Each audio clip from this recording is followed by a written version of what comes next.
Israel is not trying to wipe the Palestinian people off the map. Israel's not trying to wipe Gaza off the map. Israel's trying to defend itself against a genocidal terrorist threat.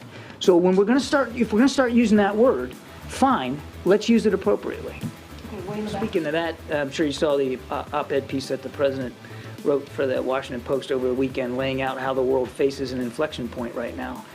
Again, about where the choices we make will determine our future for generations to come. As he noted, we continue to stand firmly with the Israeli people as they defend themselves against Hamas, a terrorist group that has vowed to wipe Israel off the map and has promised to conduct attacks similar to the ones on September 7th of October again and again and again. So President Biden and the team here is doing everything we can to help get the hostages that Hamas took, get them released, including young children and, of course, Americans that are in that pool. I know this is of great interest to all of you. I just want to let you know we're still working this hour by hour. I do not have an update for you on the hostage deal that we're trying to negotiate. But as you heard the Deputy National Security Advisor say yesterday, we believe we're closer than we've ever been. So we're hopeful. But there's still work to be done, and nothing is done until it's all done. So we're going to keep working on this. Buenos días, 8 de la mañana. Estamos a punto de vivir un momento de inflexión clave, histórico, en un movimiento de tregua. Todo parece indicar a estas horas, según información que llega por un lado desde Estados Unidos, por otro lado desde Al Jazeera, desde Qatar, desde Estados Unidos, que habrá una tregua de 5 días, sobre todo terrestre, pero también una parte aérea para permitir el intercambio de rehenes, alrededor de 30, 50, que estarían ahora en manos de Hamas, saldrán para liberar también desde el lado palestino entre 100 y 200 rehenes que ahora mismo hay en cárceles israelíes. De tal manera que tenemos una fotografía histórica desde el 7 de octubre. Hay principio de acuerdo para llegar a una tregua de 5 días, tal y como, por ejemplo, Estados Unidos había pedido en los últimos días. Como punto fundamental, evitar el movimiento, sobre todo, de escalada hacia el norte de Gaza, desde el Líbano hacia lo que está sucediendo ahora mismo entre Israel y Hamas. Esa tregua pondría un poco de pausa, pero sobre todo llevaría al conflicto a un movimiento claro alrededor de que se pueden alcanzar principios de acuerdo que puedan destensar la situación en Oriente Medio. Es una muy buena noticia que el mercado así lo está valorando en un movimiento. Ya saben que esta es una semana muy corta por Acción de Gracias, dentro de 2 días, el jueves, pero empieza a valorar de manera muy positiva hoy otra vez ese SP500 alcista, mirando de qué manera Oriente Medio termina, o por lo menos empieza un movimiento para terminar con la tensión de escalada en el conjunto de la región. Ese acuerdo de 5 días que se supone que vamos a conocer en los próximos minutos, en las próximas horas, pone ahora mismo en perspectiva toda la fotografía de Oriente Medio. Va a estar el portavoz del gobierno de Israel en apenas media hora aquí con nosotros para valorar el estado, el momento, la situación actual. Ahí, fíjense que una vez que vamos caminando esos 5 días de tregua, aparece el mensaje de Kirby ayer alrededor de que Israel no quiere borrar del mapa, lo ha dicho, lo han escuchado, no quiere borrar del mapa ni Gaza, ni Palestina, ni lo que allí tenga que asentarse, en el sentido de islámico, no en el sentido pro-occidental. De tal manera que destensión, pero cuando destensamos por un lado, nos aparece otro que insufla un buen movimiento de tensión en la fotografía. ¿Quién hoy? Corea del Norte, que acaba de anunciar en las últimas horas que va a lanzar ese satélite espía que con objetivos militares va a poner en el punto de mira todas las tropas de Estados Unidos cartografiadas para Kim Jong-un en un mapa perfecto alrededor de dónde están.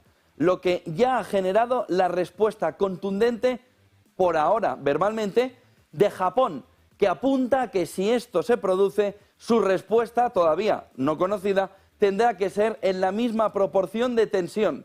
Por lo que destensamos Oriente Medio, Asia-Pacífico, Corea del Norte, Japón, Corea del Sur. Viene el movimiento de tensión porque Corea del Norte quiere poner un satélite en el que ese satélite pueda vislumbrar la fotografía perfecta de todas las tropas de Estados Unidos y, por supuesto, de Japón. El otro punto clave es Milei.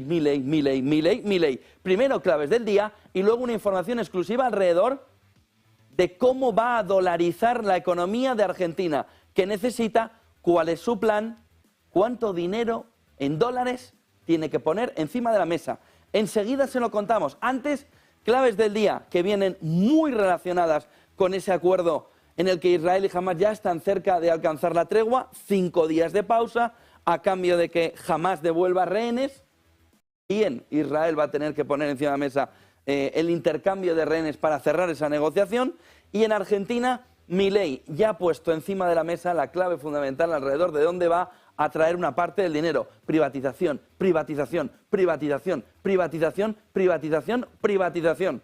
Tantas privatizaciones como ayer tanta libertad. Libertad asociada a privatización en Argentina. YPF, saben que ayer era festivo en la bolsa de Argentina, por lo que hoy vamos a ver un festival, pero de los de AUPA, si todo va como ayer. Como yacimientos petrolíferos, YPF, 38% arriba en Nueva York. ¿Por qué? Primero, porque la van a privatizar y entra otra vez el capital privado. Segundo, porque el mercado argentino está ahora mismo como la olla en ebullición diciendo esto va a ser un espectáculo para el mercado.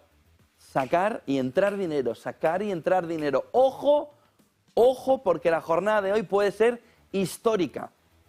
Ojo, porque la jornada de hoy puede ser histórica. 2 cafetitos y a empezar a ver cómo se mueve eso, que el movimiento de YPF ayer del 38% en la bolsa de Nueva York nos estaría poniendo ante una fotografía no alcista, sino como el cohete de Elon Musk el otro día de Starship, a volar.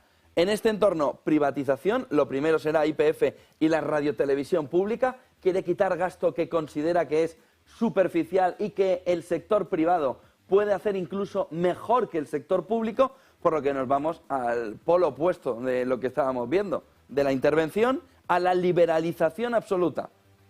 Sabe Milei que tiene un periodo. O lo hace bien en ese entorno y renueva la confianza, aun sabiendo que tiene en contra gran parte del mercado, gran parte de las cámaras, o por lo que no pierde ni medio segundo Milei. Va a un ritmo de tensión que es espectacular. Vamos a ver cómo le sale.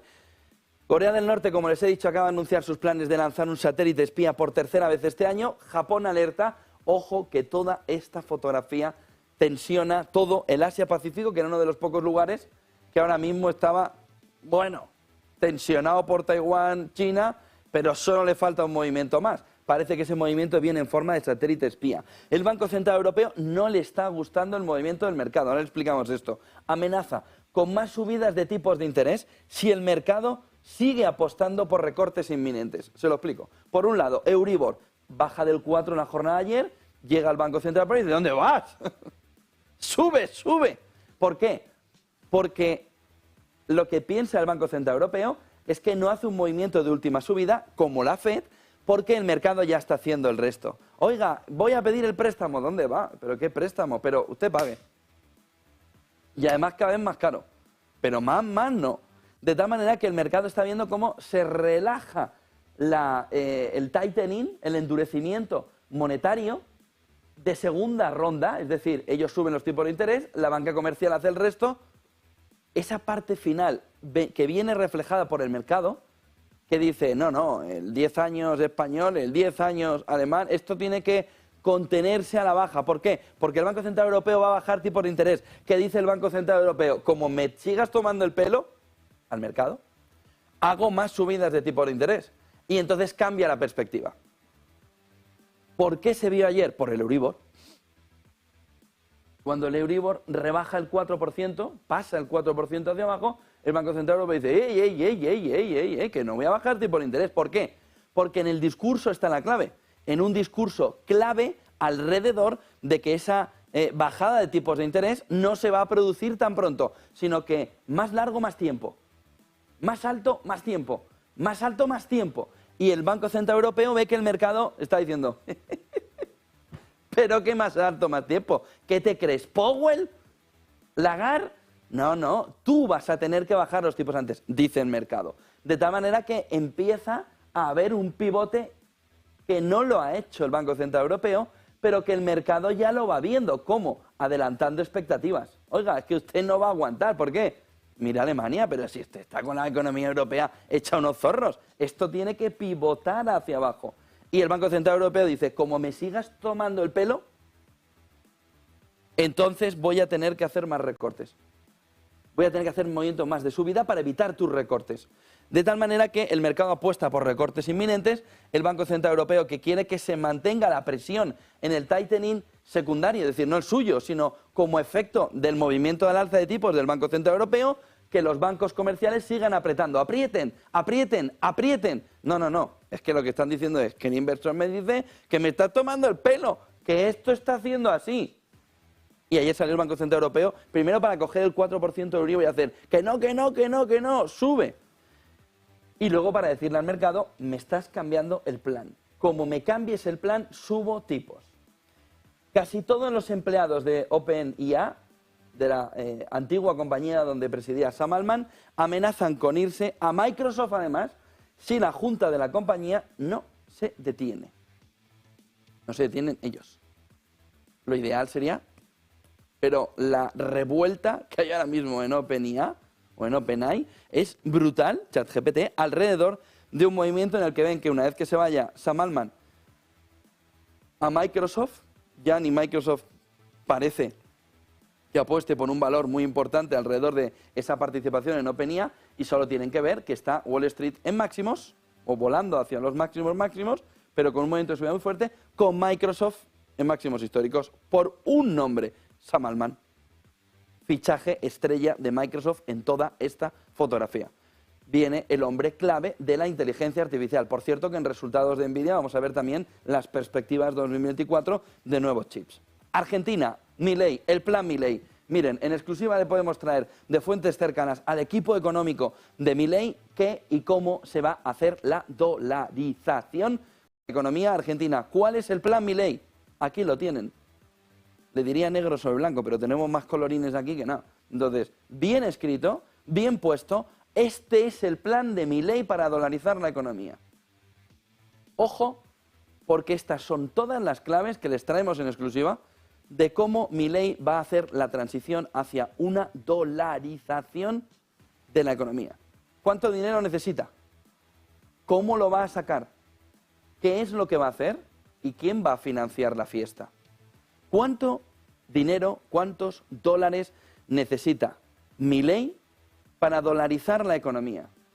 Mínimo 40.000 millones de dólares que los tiene que meter en el mercado, que los tiene que meter en el sistema, y tiene que coger los pesos y arrastrarlos fuera para poder dolarizar la economía. ¿Cuánto? Mínimo 40.000 millones. Entre 40 y 55.000 millones va el cálculo inicial que está haciendo el equipo Milei. El equipo Milei opina que debería ser mínimo de 40.000 millones de dólares. ¿De dónde saca 40.000 millones de dólares? Ojo, en la fase o en la parte alta de la valoración estaría incluso en 55.000 millones. ¿De dónde saca entre 40 y 55.000 millones? ¿De dónde saca, para empezar, 40.000 millones? Con esos millones de dólares sustituyen los pesos de los argentinos y lleva una devaluación que no hay alternativa y que el equipo de Milei lo sabe, entre un 15 y un 20%. Y usted dirá, pues vaya, pues qué desastre, le va a poner en una devaluación a la moneda. Sí, porque el objetivo final, que lo van a ver luego, está en la balanza comercial. Solo con una balanza comercial que vuelva a ser positiva, es decir, que tenga superávit comercial, va a conseguir que ese dinero que está entrando no se te vaya luego en un movimiento en el que se pierda por el camino. De tal manera que, ¿para qué quiere una devaluación de la moneda de entre un 15 y un 20% en este proceso de dolarización que le lleva a tener 40.000 millones que alguien se los tiene que dar y ahora los resolveremos? Ser competitivo con Brasil. Es el punto, objetivo inicial. Argentina viene a jugar el partido. Argentina no está ahora mismo en la grada esperando a ver la final entre Brasil y Alemania, sino que quiere que la final sea entre Argentina y Alemania. O entre Argentina y Brasil. Milei lo que dice, su equipo dice, esta devaluación es el papel fundamental para conseguir bajar al terreno de juego con Messi y jugar el partido. Y jugar el partido significa devaluar entre un 15 y un 20% la moneda argentina, para que entonces se pueda competir con Brasil económicamente. Y una vez que estamos en medio del partido, hay que buscar los mejores jugadores. Y esos mejores jugadores vienen de dos puntos clave. ¿Cómo conseguir esos 40.000 millones? Vendiendo deuda pública. ¿Pero quién le compra deuda pública a un país con una inflación 130, 140%, donde difícilmente un argentino sabe por la mañana cuando va hacia la tienda cuánto le va a costar lo que va a comprar? Pues quien de verdad se crea el discurso de Milei. Es decir, fondos de alto riesgo que digan, este señor lo va a hacer. Y a partir de ahí, 40.000 millones, lo dice parte del equipo de Milei, económico, no es nada. No es nada. Que fondos de alto riesgo, no fondos de pensiones, que fondos de alto riesgo quisieran tener una revalorización exponencial de 40.000 millones que les hacen en agosto, que convierten la inversión en Milei o en un fracaso total, luego veremos por qué, o en un éxito sin precedentes que les va a poner los bolsillos como al tío Gilito. Llenos, llenos y llenos. ¿De qué? De dólares, no de pesos. Quédense con esa parte. Llenos de dólares, no de pesos. ¿Por qué? Porque lo que está haciendo Milei, o lo que quiere hacer Milei, es reducir el riesgo. Ahora le explicamos por qué. Pero 40.000 millones para devaluar la moneda entre un 15 y un 20% y ser competitivo con Brasil.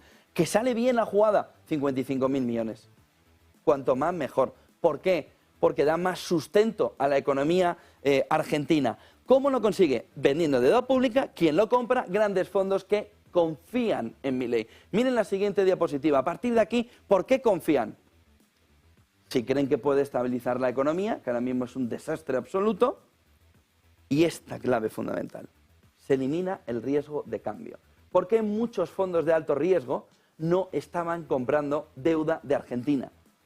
Porque había dos problemas, un riesgo de impago y un riesgo de tipo de cambio. El equipo de Milei dice, una vez que se elimina el riesgo de cambio, solo existe el riesgo de impago. De tal manera que tenemos una fotografía clara de cómo esa confianza en Milei se ejecuta a través de una estabilización de la economía, por supuesto con una reducción de la inflación, de eliminar el riesgo de cambio, porque ya no tienes el peso, generando un problema mayor para el inversor de alto riesgo que te va a Argentina, solo existe el riesgo de impago. Y si creen en Milei, el riesgo de impago también es muy reducido. Vale, ¿y ahora qué? Cuando lleguen a este punto en Argentina, estabilizar la balanza de pagos, urgente, fundamental, pero no menor a esto, lograr un superávit comercial para tener de verdad dólares, dólares, dólares, dólares, dólares, dólares, dólares y dólares entrando en la economía. Vamos, Brasil. ¿Se acuerdan cuando ayer le poníamos un gráfico de IF que decía, bueno, es que usted puede hacer lo que quiera con el dólar y el peso, pero si su balanza comercial, el superávit comercial no es positivo, como lo tiene Brasil, todo queda en agua de borraja. De tal manera que la clave fundamental, una vez que haga toda esta parte de conseguir el dinero, está en estas dos claves. Estabilizar la balanza de pagos, lograr superávit comercial para tener dólares. Y dos cuestiones clave. Petróleo, petróleo, petróleo, petróleo. Gas, gas, gas, gas en vaca muerta, pero como si no hubiera un mañana. Pon la máquina a funcionar y no pares. Si se rompe la cambiamos. Pon la máquina a funcionar. Yacimientos de vaca muerta, exportaciones agrícolas. Es decir, los dos pilares fundamentales de la economía argentina, a ponerlos a trabajar como si no hubiera un mañana. Tú ponte a sacar petróleo todo lo que puedas, tú ponte a vender esa gran parte de agricultura, de ganadería, todas esas exportaciones agroalimentarias, con la ganadería como punta de lanza, junto con los yacimientos de vaca muerta. Esto tarda tiempo. Pero el movimiento anterior da tiempo suficiente para que esto llegue en el momento exacto, ¡boom!, para entrarle a la economía y potenciar las exportaciones. Mientras, necesita dólares. Es que necesita dólares. ¿Y usted qué necesita? Yo necesito dólares. Miren el siguiente tuit de Marc Vidal, en el que dice, ¿empieza pronto? Sí, claro. Milei ha dicho, dice Marc Vidal, que va a privatizar la televisión pública, la Radio Nacional, la Agencia Nacional de Noticias TELAM, a la que anunció que también dejaría en manos del sector privado algunas firmas energéticas estatales como la petrolera YPF. Todo lo que pueda estar en manos del sector privado va a estar en manos del sector privado. Milei. Todo lo que pueda estar en manos del sector privado va a estar en manos del sector privado. Si tú tienes un Estado que en lugar de ser una ballena enorme que pesa un quintal, tienes simplemente un pajarillo en manos, ¿qué necesitas? Mucho menos para darle de comer. De tal manera que lo que quiere Milei, su formato, es cuanto más delgado, mejor. El Ozempic de la economía. Tú ponte Ozempic en la economía y adelgázame las estructuras del Estado para no necesitar tanta cantidad de dinero y poder estar en la franja más baja, 40.000 millones en lugar de 55.000 millones. Todo lo que pueda estar en manos del sector privado va a estar en manos del sector privado. Miren la siguiente diapositiva, porque el mercado empieza a creerse a Milei. Usted dirá, bueno, es que no tiene otra alternativa. Bueno, es que incluso en el mercado negro, en el mercado oculto, en el mercado oscuro, empieza un movimiento de estabilización de la moneda, de la confianza, alrededor de Milei.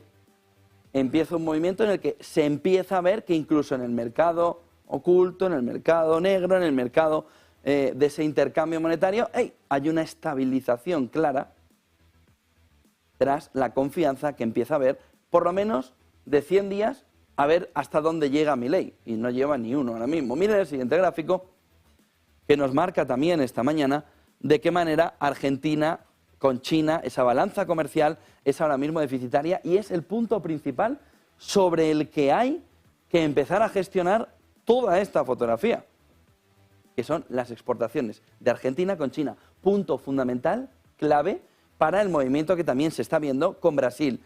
En lo azul, en la línea azul, las importaciones de China. Pues aquí la ven.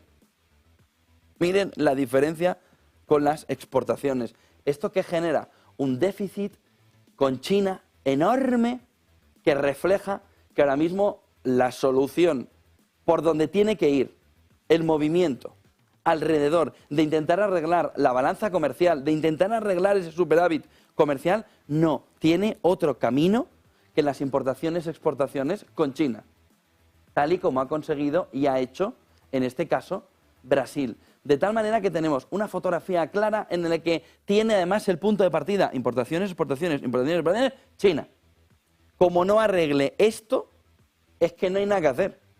O arregla esto, Milei, o tiene un problema. De ahí que el principal mensaje de Milei era no China, no Brasil. ¿Por qué? Porque sabe que económicamente son la clave fundamental contra la que pelear, sobre todo en el movimiento inicial. La menos dolorosa, nos guste o no económicamente, es que aquí haya un movimiento claro de devaluación. 15, un 20, sí, pero a continuación, balanza comercial en positivo con ese movimiento de devaluación. Miren el siguiente gráfico que nos marca también esta mañana de qué manera, bueno, en el mundo en guerra, nos marca de qué manera la fotografía está centrada en el acuerdo Hamás, Israel, tregua de 5 días, que le hemos contado al principio, Qatar y Estados Unidos están intermediando en ello, y a partir de ahí vamos a ver cómo la Casa Blanca ve ya cerca ese acuerdo sobre los rehenes de Gaza, que alivia también a la opinión pública estadounidense en este entorno y que deja la guerra en un estadio distinto. No les diría que más relajado, pero sí les diría que un poquito menos tensionado alrededor de la escalada que puede tener el conflicto. El otro punto fundamental viene alrededor de cómo Estados Unidos asegura que Israel no estaría intentando borrar al pueblo palestino del mapa. Lo han escuchado al principio por parte de John Kirby. ¿Hay acuerdo? No hay una pretensión de ocupar, de tomar en este entorno Gaza por parte de Israel. Fíjense en la extensión. Habrá liberación de rehenes por acuerdo entre las dos partes, que incluya 5 días de pausa. Fíjense que va a coincidir con Acción de Gracias, ¿eh? No es menor. Se quiere anunciar hoy, en las próximas horas. El jueves tenemos Acción de Gracias. Empiecen a sacar la cuenta.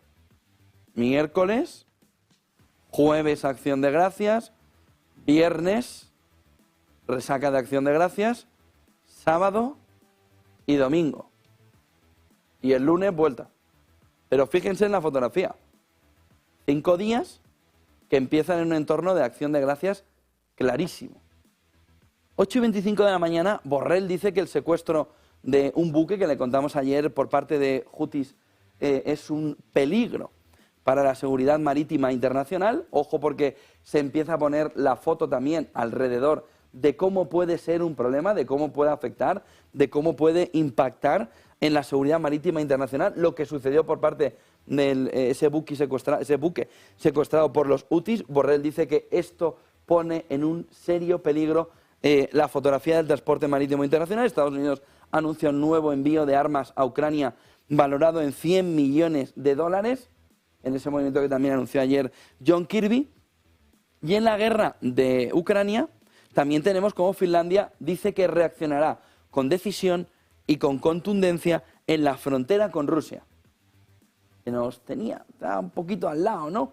Esa fotografía alrededor de la guerra de Ucrania, de repente nos aparece toda una fotografía en la que por el norte, por Finlandia, vuelve otra vez la tensión por lo que está sucediendo en la frontera, sobre todo después de la entrada de Finlandia en la OTAN. Miren el siguiente gráfico. Michael Harnett, Bank of America, cree que se están ignorando en el último informe los riesgos de un aterrizaje forzoso en 2024. CNBC, titular de CNBC, Michael Harnett, Bank of America, cree que el mercado está ignorando los riesgos de un aterrizaje forzoso en 2024. Vienen otra vez los cantos de sirena alrededor de la posibilidad de un aterrizaje fuerte, duro, en el conjunto de la economía de Estados Unidos. Miren el siguiente gráfico. Las acciones bancarias estadounidenses vuelven a estar un poquito en el foco de toda la fotografía. Gráfico de Bank of America. Estamos en all-time low, es decir, en un movimiento de mínimos donde, si lo vemos bien ahora en perspectiva, la fotografía nos lleva a que nunca se recuperó el precio de las acciones bancarias. Nunca se recuperó.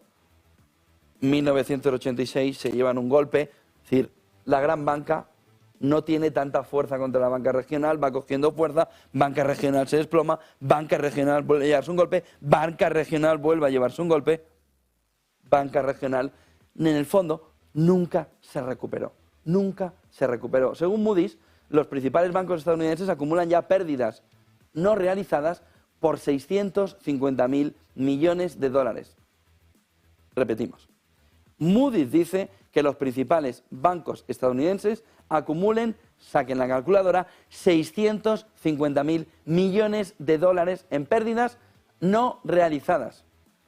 650.000 millones de dólares en pérdidas no realizadas. 650.000 millones en pérdidas no realizadas. Y dicen, están en mínimos históricos. Bueno, si lo raro es que no estén en el suelo. 650.000 millones. 650.000 millones. Madre mía, el mercado no está convencido, viendo este gráfico, que la crisis bancaria haya terminado, sino simplemente que se le está cogiendo para que no toque con los pies el suelecillo. Te cojo un poquito, espérate. Miren el siguiente gráfico. Relación entre materias primas, renta variable. Se sitúa en niveles históricamente bajos. Históricamente bajos. Es la década esta, gráfico de Crescat Capital, de Tavi Costa, alrededor de si estamos iniciando un superciclo de materias primas. Embargo, 73, 74, del petróleo, burbuja inflacionaria, guerra del Golfo, burbuja tecnológica, burbuja de la inteligencia artificial, movimiento de repunte hasta tocar 2008, crisis financiera, y dice Tavi Costa, dice Crescat Capital, estamos iniciando un superciclo de beneficios, de Goldilocks, en las materias primas, ¿Hemos vivido ya estos entornos para empezar a meter el repunte hacia arriba? Burbuja tecnológica, burbuja tecnológica, burbuja alrededor de la inteligencia artificial. Pero negativo, no. Positivo. Movimiento al alza del conjunto de las materias primas. Se pregunta Crescat Capital con este gráfico, en este informe, Tavi Costa, hasta qué punto no estamos en un superciclo de materias primas en el momento inicial. En el momento inicial. Miren el siguiente gráfico. El otro punto fundamental viene alrededor de ver cómo la relación, sobre todo, que ahora mismo tenemos en demanda de hipotecas, llega a los niveles más bajos desde 1995. Gráfico de Game of Trades, en el que podemos ver cómo la demanda de hipotecas choca, golpea, marca los mínimos de abril 1995. Pero no tenemos problema. ¿Cuál es el elemento fundamental que comporta una situación parecida más a la de los 90 que a la de 2008? La escasez. Escasez de hipotecas. Escasez de venta de viviendas. ¿Por qué? Porque el que está hipotecado a tipos bajos dice, pero ¿qué me voy yo a volver a hipotecar si tengo una lotería? Me ha tocado una lotería sin saberlo. Que es esta hipoteca a tipos bajos. No quiero ni verlo. El movimiento de tener que comprar una hipoteca o tener que comprar una vivienda hipotecándose a unos tipos más altos. No quiero ni verlo. Estoy aquí, no me muevo. Escasez que gran parte del poder público internacional, es decir, de los gobiernos, sobre todo impulsado por las élites, les está diciendo al oído. ¿Por qué para? Por la demografía. ¿Hasta qué punto el movimiento demográfico a la baja no va a tener suficiente con la tasa de reemplazo que viene directamente por la herencia de la vivienda? ¿Cuál es la media de una familia normal ahora mismo? 1, ninguno, 2. 1, ninguno, 2. 1, ninguno, 2. Es la media. ¿Cuántas casas tiene esa familia? 1 o 2. ¿Cuántas casas necesitan para sus hijos esas familias?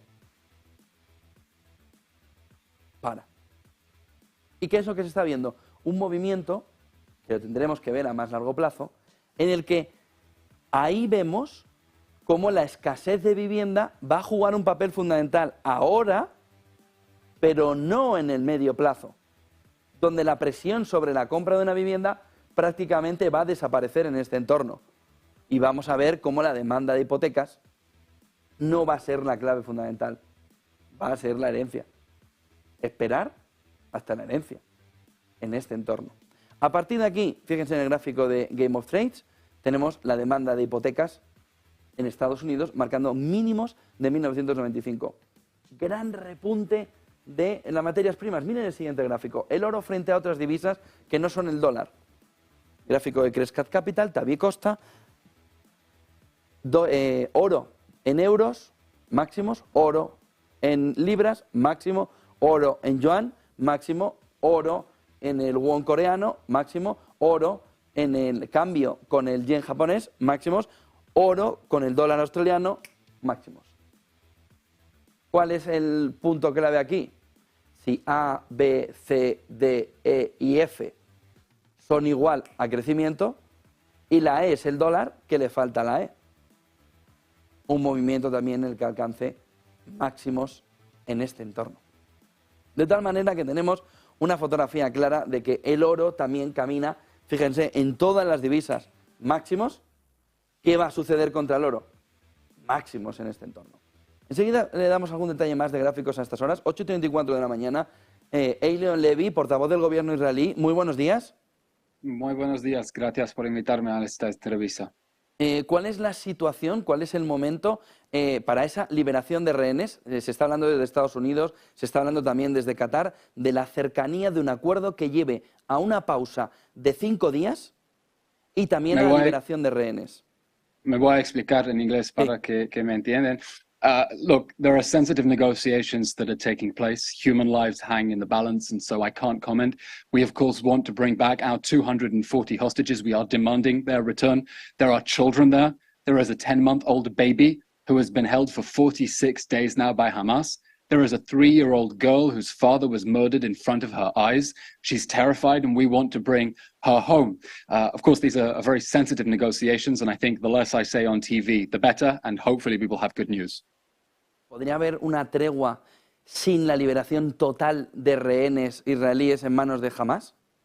There will be no temporary pause in the fighting without a massive release of our hostages. That is our demand. We're willing to consider a temporary pause in order to get those hostages out. We're desperate to get our children back. But this war will ultimately end with the total destruction of Hamas. Because on October 7th, Hamas perpetrated the deadliest terror attack in world history after 9/11. They brutally, sadistically murdered 1,200 people, and then they promised to do it again. So this war will end with the return of our hostages and the total destruction of Hamas. That is the only way that all of this can end. Decía anoche John Kirby que sin duda en todo ese movimiento que se está viendo, a una pregunta de un periodista, decía que se usara bien la palabra genocidio y por otro lado que no era la intención de Israel borrar del mapa Gaza. ¿Cuál es la intención de Israel una vez que se pueda haber terminado esa guerra contra Hamas en el territorio de Gaza? An act of genocide took place in that war, and that was the October 7th massacre, when Hamas terrorists systematically exterminated whole villages, when they went door to door, rampaging around a music festival, looking to murder as many people as possible. They beheaded people, they burned people alive, they tortured parents in front of their children, children in front of their parents. This was an act of genocide. Now, what Israel is doing in the Gaza Strip is to try to target the monsters who perpetrated that act of genocide. We're going after Hamas terrorists, and we're asking civilians to get out of the way because we don't want them to be hurt. And I'll give you just one example. Yesterday, we discovered an anti-tank missile in a baby's crib. Hamas had been hiding an anti-tank missile in a baby's bed. And I don't think you can find a better illustration of why we are doing our best to get civilians out of harm's way and trying to evacuate them from a war zone so that we can go after the military machine that perpetrated that act of genocide in the October 7th massacre. ¿Cómo valora las palabras de Naciones Unidas alrededor de la posible violación de derechos humanos desde Israel en el ataque a Gaza que hemos visto de Guterres prácticamente desde el inicio de la guerra contra Hamas? You know, the United Nations has not yet condemned Hamas's brutal massacre on October 7th. The United Nations has not yet demanded the immediate, safe and unconditional release of our 240 hostages, including over 30 children. So with all due respect to the United Nations and Mr. Guterres, we take their words with a healthy pinch of salt, because we know the extent to which they have been mobilized towards supporting the Palestinian side, towards supporting Hamas in this conflict, and not to supporting the innocent Israeli civilians who were butchered and abducted in that terrible massacre on October 7th. Una última cuestión. Estuvo Borrell hace unos días en Tel Aviv. ¿Cómo ven el apoyo que Europa está dando a Israel en el conflicto, en la guerra contra Hamas? I think Europe has been playing a very important role. The governments that have made clear Israel has not only a right to defend itself, but a duty to defend itself, and that this war must end with the total destruction of Hamas. I'll give you one fantastic example. For a month now, Israel has been saying that Hamas built a command and control center underneath the Shifa hospital. Now, we've already been exposing the concrete evidence, the 10-meter deep tunnel shaft, 55-meter tunnel leading to a blast door underneath the Shifa hospital. And last week, the European Union condemned Hamas's use of hospitals as human shields. The European Union said very clearly, it is a war crime for Hamas to use hospitals and civilians as human shields. And we think that voice from Europe, making it clear what an evil enemy we are fighting against, that is exploiting hospitals for military purposes, is very important. And we hope that that solidarity and that moral clarity will continue in the days ahead. ¿Están preocupados por la posibilidad de una escalada con Hezbollah en el norte? Hemos visto también en los últimos días lo que ha sucedido con esos buques, ese buque secuestrado por los Houthis en la zona de Yemen. ¿Creen que se está reduciendo la tensión o que todavía hay opción de que haya una escalada alrededor de otros grupos financiados por Irán? Of course, we know that when Hamas launched the October 7th massacre, it was hoping to drag Israel into a regional war. And it was hoping to provoke Hezbollah in Lebanon and the Houthis in Yemen and all the other Iranian terrorist groups in the region to start a war with Israel. We are trying to contain that. We are trying to focus now on destroying the monsters who perpetrated the October 7th massacre and stopping this conflict from escalating. Now, Hezbollah has been stepping up its aggression against the Israeli people. We've had over 1,000 munitions fired at us in the last month. We've had to evacuate the whole border zone with Lebanon. We have 250,000 internally displaced people in Israel at the moment because it's not safe for them to go back to their houses on the Lebanese border. And our warning to Hezbollah is that it should not think of entering this war. That if it forces us to fight to defend our people, we're ready to fight, we're ready to win, that fire will be met with stronger fire, and that if it drags us into a full-scale war, it will be making the mistake of a lifetime. And that's why it's very important that the United States has sent 2 battle carrier groups into the Middle East to send a very clear message to anyone thinking of entering this war. Don't do it. Muchísimas gracias, Eylon Levy, por acompañarnos esta mañana. Gracias. Muy buen día. Muy buen día. Tenemos 8:41 de la mañana. Las claves fundamentales. Dice por un lado el portavoz del gobierno de Israel que esa pausa de la que estamos hablando, que tanto desde Estados Unidos como desde Qatar se pone ya encima de la mesa, no puede llegar sin una devolución total de los rehenes. Es decir, lanza un poquito de agua fría sobre esa fotografía clara en la que parecía ya coger cuerpo, coger calor, la opción de una pausa de 5 días humanitaria, tal y como estaba pidiendo Estados Unidos, dice el portavoz del gobierno de Israel, lo han escuchado en inglés, por eso lo estoy contando en español, que en esa fotografía no puede haber, si no hay una devolución total de los rehenes. El último mensaje, por ejemplo, dice que quienes piensen desde el Líbano, por ejemplo, Hezbollah, de entrar en la guerra, ya tienen una fotografía muy clara donde 2 portaaviones estadounidenses le están diciendo no lo hagas. Dice, contestará Israel con toda la fuerza posible para intentar evitar que haya más que se involucren en la guerra entre Israel y Hamás. Sobre Naciones Unidas pide también una condena de los ataques del 7 de octubre. Sobre la opción de que se estén produciendo violaciones de derecho internacional en los ataques de Israel, dice también el portavoz de Israel que en ese caso lo que se está viendo es una respuesta proporcional sobre lo que hizo Hamás. Y sobre todo le pide a Naciones Unidas que sea parte imparcial y que condene lo sucedido el 7 de octubre. Sobre la respuesta de cómo se está produciendo también el movimiento de respuesta por Israel, dice, vuelvo a repetir, que era proporcional a lo que se estaba produciendo, a lo que se vivió el 7 de octubre, que fue una auténtica salvajada, un auténtico genocidio. De tal manera que dice que una respuesta está intentando ser lo más proporcional para acabar con Hamás como elemento fundamental. Sobre la ocupación del terreno de Gaza, que lo harán de una manera, o que se hará de una manera, la supervisión de ese terreno para impedir que se vuelva a producir el 7 de octubre, dejando abierta la puerta no a una ocupación tácita del terreno, pero sí a una ocupación colateral del terreno en el que se pueda controlar que no aparezca o que no reviva un Hamás en terreno de Gaza, según dice Israel. Varios gráficos más, antes de avanzar con las noticias, con los titulares del día y con más entrevistas alrededor de lo que está sucediendo en la economía. Este gráfico del Leading Economic Indicator, del LEI, que nos marca siempre que la recesión está en el movimiento, sobre todo, de subida. De tal manera que tendríamos que empezar a ver un movimiento de recesión, fíjese la del coronavirus, un movimiento de recuperación para desinvertir curvas.